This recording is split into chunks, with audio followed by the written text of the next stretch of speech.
You have probably heard the word knots 100 times. Maybe a pilot said it over the intercom. Maybe you caught it in a weather report or a war film or a sailing documentary. The captain says the ship is making 18 knots. The weather service says winds at 35 knots, and you nod along because the word sounds right. It belongs to the sea.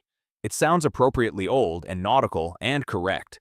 But here's the question almost nobody stops to ask. Why knots? Not miles per hour, not kilometers per hour. Not some other unit with a Latin root and a logical-sounding name, knots, an everyday word for a lump in a rope. Why is that the speed unit used by every navy, every shipping lane, every commercial airline, and every meteorologist on the planet? The answer most people assume, if they think about it at all, is that it is just tradition. Maritime language is full of strange holdovers. Port and starboard, the bow and the stern, calling the bathroom the head. Knots must be one of those. A colorful old term that made sense to somebody a long time ago and never got replaced because sailors are stubborn. That assumption is almost exactly wrong. Knots did not survive because of stubbornness or tradition or inertia. The word survived because the concept behind it is still the most geometrically correct way to measure speed across a spherical planet. But to understand why, you have to go back to the rope. Because the knots were real, actual physical knots tied into an actual line, doing an actual job. Before the late 16th century, a ship crossing open water had no reliable way to know its own speed. This sounds like a minor inconvenience until you understand what that meant in practice. Every navigator during the age of exploration used a technique called dead reckoning. You start from a known point. You record your heading. You estimate your speed. You track how long you have been moving. And from those three numbers, direction, speed, time, you calculate where you are now. Columbus used this to cross the Atlantic. Magellan's crew used it to go around the world. It was the only option available, and it worked well enough to be genuinely remarkable. But it was also terrifyingly sensitive to errors in speed. Get the speed wrong by a small margin, and that error compounds across days and weeks. The longer the voyage, the further you drift from where you think you are. Ships were lost, supplies ran out, crews died because the navigation calculation drifted just a little, day after day, until the ship was nowhere near where anyone believed it to be. Speed was not a navigational convenience. Speed was survival. The solution sailors developed was called the chip log, and it was almost absurdly simple. Take a wedge-shaped piece of wood, attach it to a very long rope, tie knots in that rope at evenly spaced intervals. Drop the wood off the stern and let the rope run freely off a spool while the ship moves forward. After a fixed amount of time, measured with a small sand glass, count how many knots passed through your hands before the glass ran out. That count was your speed, not an approximation of your speed, not a rough estimate. That count, read directly against time, told you exactly how many nautical miles per hour you were traveling. The number of knots that passed through your hands was the number of knots you were making. And that is where the word came from, and why it locked in permanently, and why it was never replaced by something more abstract. The word was the thing. The knots in the rope were the measurement. But here's the part that sounds almost too elegant to be real. The spacing between those knots was not chosen at random. It was not whatever distance was convenient to tie. It was precisely calculated, roughly 47 feet and 3 inches between each knot. And it was calculated from a unit of measurement that connects the rope directly to the geometry of the Earth itself. That unit is the nautical mile. A nautical mile is not a land mile with a nautical-sounding name. It is something completely different in origin. Take the Earth and divide its circumference into 360 degrees. Now divide each of those degrees into 60 minutes of arc. Each one of those minutes, each tiny angular slice of the planet, has a physical length along the surface.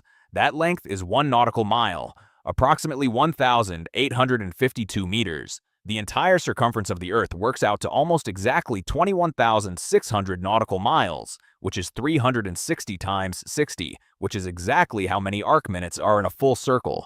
That is not a coincidence. That is the definition. So when sailors calibrated their chip log, they set the knot spacing so that a ship traveling at exactly 1 nautical mile per hour would pay out exactly 1 knot per timed interval. The rope was not just a rope.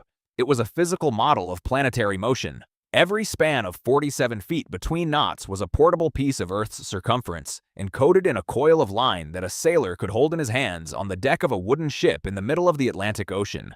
And now consider the nautical chart. A nautical chart is drawn using latitude and longitude. Latitude lines run horizontally around the Earth, and each degree of latitude is divided into 60 minutes, On any nautical chart, you can take a pair of dividers, measure a distance, and read it directly against the latitude scale running down the side of the chart, because 1 minute of latitude is exactly 1 nautical mile. No conversion required. The chart and the unit are the same system. A road map has a graphic scale at the bottom. It shows you something like 1 inch equals 5 miles. That works because a road map covers a small enough area that the curvature of the Earth barely matters, but a nautical chart can cover vast distances across the curve of the globe. On that scale, a graphic scale becomes useless. The horizontal distance represented by a degree of longitude shrinks as you move toward the poles. The only scale that remains stable and readable is latitude, because 1 minute of latitude always equals 1 nautical mile at every point on every ocean. This is why aviation adopted knots too, when aircraft began crossing oceans. Long-haul flight uses the same charts, the same coordinate systems, the same spherical geometry. Miles per hour would require a separate conversion every time a pilot needed to translate airspeed into chart position. Knots eliminate that step. The number you measure is the number you plot. And the land mile, that 5,280-foot unit, has no connection to any of this. It was standardized by Queen Elizabeth I in 1593, derived from Roman walking distances. It has nothing to do with the shape of the Earth. It is geographically arbitrary in a way the nautical mile simply is not. So when you put it all together, the chip log, a wedge of wood, a knotted rope, a sand glass, was something genuinely extraordinary disguised as something completely mundane. A 16th century sailor standing at the stern of a ship, no landmarks in any direction, no instruments beyond what he could hold in his hands, could drop that log into the water, count the knots running through his fingers for 28 seconds, and know his speed in a unit directly tied to the circumference of the planet he was crossing. The rope was calibrated to the Earth. The measurement was calibrated to the chart. The whole system connected.